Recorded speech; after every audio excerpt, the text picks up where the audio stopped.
মার্কিন কংগ্রেসের আনুষ্ঠানিক অনুমতি ছাড়াই ভেনেজুয়েলায় সামরিক পদক্ষেপ নিতে পারবে ট্রাম্প প্রশাসন। বৃহস্পতিবার সিনেটে রিপাবলিকান সদস্যরা এমন এক আইন প্রস্তাব বাতিল করেছে যা প্রেসিডেন্ট ডোনাল্ড ট্রাম্পের ভেনেজুয়েলায় হামলার ক্ষমতা সীমিত করত। প্রস্তাবটি মাত্র 2 ভোটের ব্যবধানে নাকচ হয়।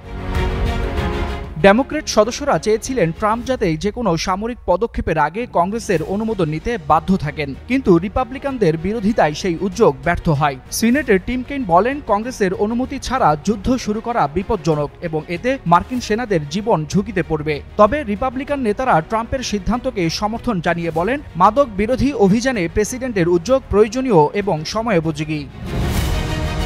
ইতিমধ্যে যুক্তরাষ্ট্র ক্যারিবীয় সাগর ও পূর্ব প্রশান্ত মহাসাগরে বিপুল সামরিক বাহিনী মোতায়েন করেছে, যার মধ্যে রয়েছে মার্কিন সেনাবাহিনীর আধুনিক বিমানবাহী রণতরী। এতে বিশ্লেষকদের ধারণা, অভিযানটি শুধু মাদক বিরোধী নয়, বরং ভেনেজুয়েলার সরকার পরিবর্তনের প্রস্তুতি হতে পারে।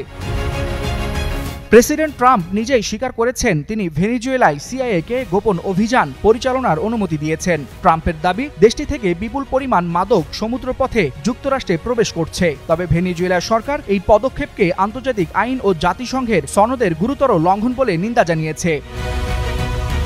সিনেটে সিদ্ধান্তের পর বিশ্লেষকরা বলছেন, এখন ভেনেজুয়েলা আক্রমণে কোনো আইনি বাধা নেই ট্রাম্প প্রশাসনের। পরিস্থিতি যে কোনো সময় সামরিক সংঘাতে রূপ নিতে পারে। ওয়ালিউল হাসানাত, যুগান্তর নিউজ।